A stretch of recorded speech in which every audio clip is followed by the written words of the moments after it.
এতক্ষণে সকাল হলো?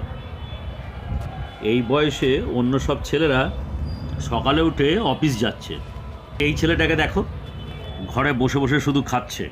তুমি চুপ করো তো। সবসময় ছেলেটাকে উঠতে বসতে কথা শোনাচ্ছে, একটুও শান্তি দেয় না ছেলেটাকে। বেশ করেছি, কথা শোনাচ্ছি। এত বড় একটা ছেলে এখনো চাকরি বাকরি জোগাড় করতে পারে না, তোমার আশকারাই এরকম হয়েছে। আমি আশকারা দিইনি ছেলেটাকে, তুমিই দিয়েছো। তাছাড়া চেষ্টা করছে তো। চেষ্টা করাটাই তো চাকরি, কেউ একে চাকরি দেবে না তোমার ছেলেকে। আবার শুরু করলে তুমি। হয়ে যাবে, কয়েকটা দিন সময় দাও, একটা কিছু ব্যবস্থা হয়ে যাবে। সময় তো অনেক নিয়েছিস, তোর দ্বারা কিচ্ছু হবে না। দেখ বাবা, বয়স তো অনেক হলো, এবার তো কিছু একটা করতে হবে। জানি তোর বাবার কথায় তোর রাগ হচ্ছে, কিন্তু বাবা তো তোর ঠিকই কথা বলছে, তাই না? বল।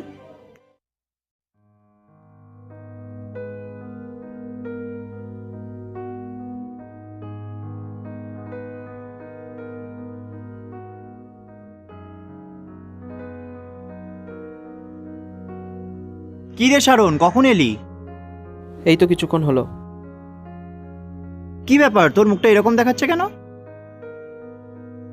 মুখের আর কি দোষ, পরিস্থিতি যেমন মুখ তো সেরকম হবেই। কেন, বাড়িতে আবার সেই? আরে না না, সেরকম কিছু না। আচ্ছা শারণ, তোকে তোর বাড়িতে তোর মা বাবা এত বকাবকি করে, রাগ হয় না তাদের প্রতি? রাগ কেন হবে, তারা তো ঠিকই বলে। মা বাবা তার ছেলেকে বড় করে তুলেছে, কিন্তু সেই ছেলে যদি বেকারত্বে ভোগে, কোন মা বাবা চুপ করে থাকবে বল? এটা অবশ্য তুই ঠিকই বলেছিস, কোনো বাবা মাই চায় না তার ছেলে বা মেয়ে কেউ বেকারত্বে ভুগুক। রিয়ান, রাগটা কোথায় হয় জানিস? মা বাবা তার ছেলেকে বড় করে তুলেছে, কিন্তু ছেলে বড় হয়ে কিচ্ছু করতে পারছে না। এটা ভেবেই নিজের উপর ঘৃণা হয়, বিতৃষ্ণা জন্মে গেছে নিজের উপর। কি রে, তোরা কতক্ষণ? এই হলো মিনিট 20। কি রে সারণ, জব টপ কিছু হলো? আর কতদিন এরকম ভাবে বসে থাকবি? নিজে কিছু একটা কর। প্লিজ অনেক, কাটা গায়ে নুনের ছিটা দিস না। দেখছিস ওর মুড আপ আছে, তারপরও তুই এই ধরনের কথা বলছিস? আমার কথা অনেক সময় তেতোই মনে হয়। শারণ, আমি তোর সাথে পরে দেখা করছি, এখন আমি আসি। বেশ, ঠিক আছে। আমার এই কথাটা শুনে এত ঝাল লেগে যাবে বুঝতে পারিনি।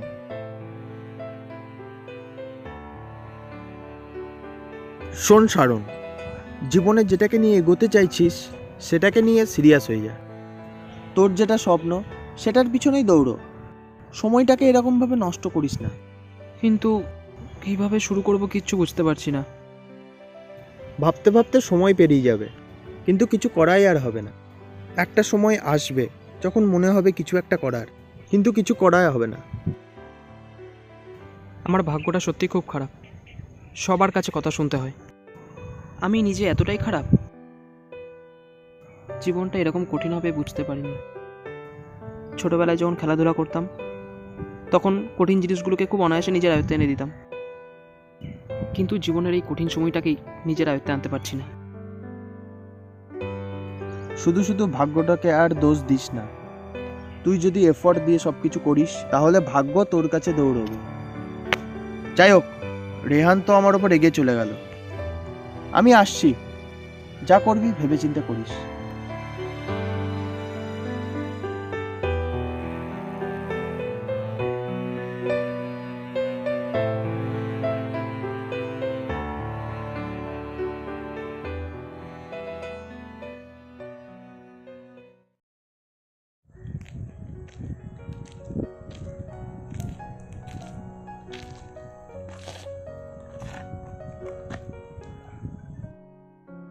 কি মন খারাপ মনে হচ্ছে?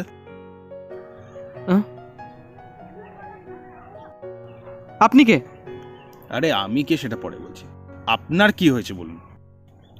আপনাকে কেন বলতে যাবো মশাই? আপনি কে হন?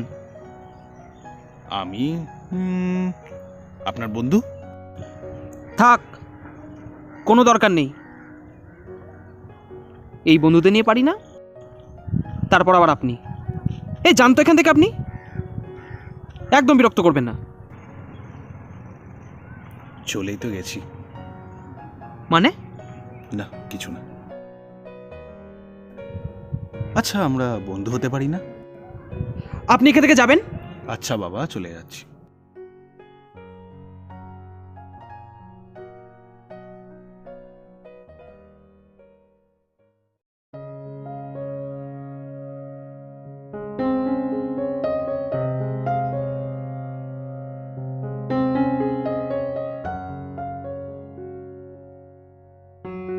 কি রে, তুই আমাকে কথা শোনাবি না? মানুষ না হয়ে বেঁচেই গেছিস, না হলে তোকে এরকম সমস্যার সম্মুখীন হতে হতো।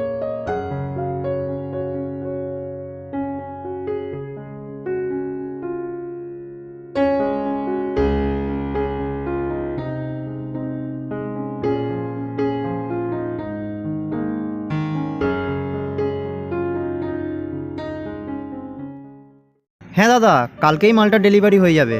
হ্যাঁ, ওকে ওকে, ঠিক আছে। রেয়ান ভাই, কালকে ব্যাপারটার জন্য কিছু মাইন্ড করিস না। আমি অত ভেবে চিন্তে কথাগুলো বলিনি। আরে তুই তো জানিস শারনের ব্যাপারটার জন্যই ব্যাপারটা বললাম। কিছু মাইন্ড করিস না ভাই। ও ঠিক আছে, ছাড়, অসুবিধা নেই। চল চল, শারুনকে একটা কল করি হ্যাঁ তাই নাকি? কর।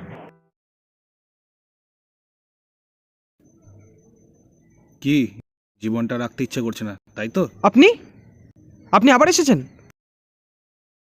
জীবনের ময়দান থেকে হেরে চলে যাচ্ছেন?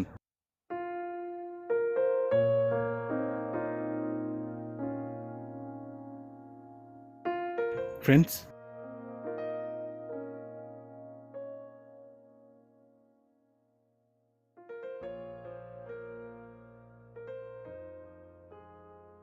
তুই করে বলি, বন্ধু তো। কি সমস্যাটা বলতো তোর? বাড়িতে উঠতে বসতে কথা শুনতে হচ্ছে, ওই আর কি, কিছু করতে পারলাম না। বয়স তো দিন দিন বেড়েই চলেছে।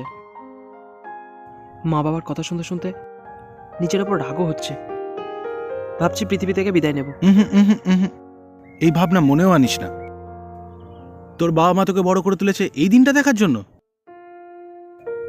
দেখ বন্ধু, প্রত্যেক বাবা মাই চায় তার ছেলে নিজের পায়ে দাঁড়াক। তাছাড়া মা বাবা যখন বলবে আমার ছেলে অমুক করে, তখন দেখবি দেখবি যত কষ্ট যত দুঃখ সব দূরে যাবে, শুধুমাত্রই গর্ববোধের সুখে। তুই কি তাদের সেটা থেকে বঞ্চিত করতে চাস? না, তুই তো ঠিকই বলেছিস। বাবা মা আমাকে এত কষ্ট করে বড় করে তুলেছে, আমি স্বার্থপরের মতো তাদেরকে এই গর্ববোধের সুখ থেকে বঞ্চিত করতে পারবো না। ধন্যবাদ বন্ধু, তোর এই কথাগুলো আমাকে বেঁচে থাকার রসদ যোগাবে। ধাত পাগল, কি যে বলিস না। ও, জিজ্ঞাসাই করা হয়নি, তোর নাম কি? আমি বরুণ, বরুণ সেন। তোর নাম? আমি শারণ। আচ্ছা, আমার হিস্ট্রি তো শুনলি, এবার তোর হিস্ট্রিটা বল। আমার হিস্ট্রি? আমার হিস্ট্রি তো কবেই শেষ হয়ে গেছে। মানে?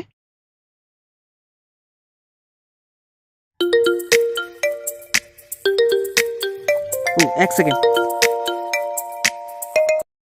হ্যালো শারুন, বল। কোথায় তুই?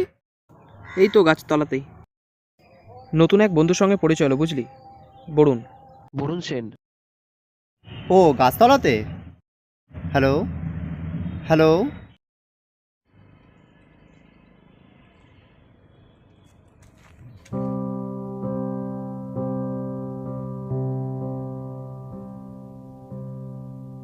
কোথায় গেল? কিছু না বলেই চলে গেল। তারপর আবার বন্ধু বলে দাবি করে। কার সঙ্গে কথা বলছিলিস তুই? বরুণ বরুণ সেন। কেন? সে আবার কে? কি বললেন দাদা? বরুণ সেন? হ্যাঁ, বরুণ সেন তো আজ থেকে 10 বছর আগে এই গাছে গলায় ফাঁস দিয়ে সুইসাইড করে। কি সব বলছেন আপনি? হ্যাঁ ঠিকই বলছি, 10 বছর হয়ে গেল তার মারা যাওয়া। শারণ চল, এখানে আর এক মুহূর্তও নয়। শারণ, এখান থেকে শিগগিরই চল, এখানে থাকাটা একদম হবে না। তোরা যা। তোরা কেন এখানে আসিস বলতো? আমাদের পুরনো আড্ডা দেবার ঠেকটাই তো ঠিক ছিল। আরে এই জায়গাটা আমাদের শহর থেকে কতটা দূরে, কেন শারণ আসিস এসব জায়গায়? চল চল শারণ চল। প্লিজ তোরা যা। চল।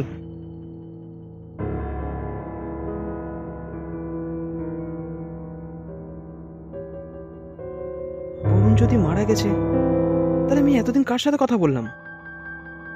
চলেই তো গেছি। আমার স্ত্রী তো কবেই শেষ হয়ে গেছে।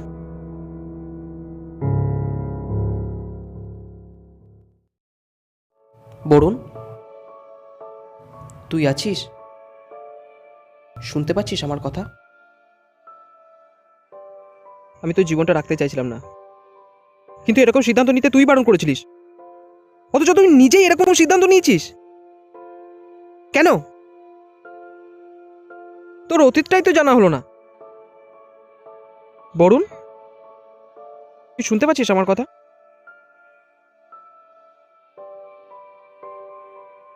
আমার কাছে আসবিই বা কেন?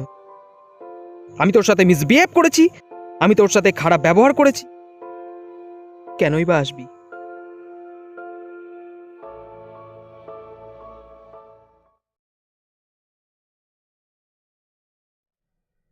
আজ থেকে 10 বছর আগে ঠিক এই জায়গা থেকে চলে গেছিলাম না বলার দেশে। তোর মতনই তেজ ও স্ফূর্তি ছিল আমার, কিন্তু কোনো কাজে লাগাতে পারিনি আমি। বাবা খুব অল্প বয়সে আমাদের ছেড়ে চলে যায়।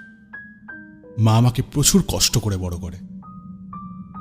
আমি জীবনের কঠোরতা দেখে বড় হয়েছিলাম এবং স্থির করেছিলাম আমায় একটা জীবনে কিছু করতেই হবে, এবং তার জন্য যে কোনো মূল্যে যেতে রাজি হয়েছিলাম। কিন্তু প্রতি পদে পদে আমি ব্যর্থ হচ্ছিলাম। যে দরজার কড়া নেড়েছি সেইখান থেকে ফিরে এসেছি। এই ব্যর্থতা আর মেনে নিতে পারছিলাম না। নিজের ওপর ঘৃণা ও রাগ দুটোই হচ্ছিল। আমি সিদ্ধান্ত নিই, এভাবে বেঁচে থাকার থেকে জীবনটাকে শেষ করে দেওয়া ভালো। জীবন থেকে প্রাপ্তির খাতায় শুধুই শূন্য। শেষ করে দিলাম নিজেকে। কিন্তু আমি ভুল করেছিলাম। সেই মায়ের কথা ভাবিনি যে এত কষ্টে আমায় জন্ম দিয়ে বড় করেছে। তার বাকি জীবনে অবলম্বনটাকে শেষ করে দিলাম আমি। বড্ড অনুশোচনা হয়, তাই পারিনি মুক্ত হতে আমি। তুইও সেই একই ভুল করিস না, মানছি। বাবা মা তোর সাথে প্রচন্ড বাজে ব্যবহার করেছে, কিন্তু দিনের শেষে সে তোর বাবা মাই, কোনোদিন ত্যাগ করতে পারবে না। বিপদের মুহূর্তে তারাই পাশে থাকবে। জীবন একটা সংঘর্ষের ময়দান। জীবন মানে প্রতিনিয়ত লড়াই করে বেঁচে থাকা। এই লড়াই তোকে লড়তেই হবে। আমি যে ভুলটা করেছি সেই ভুলটা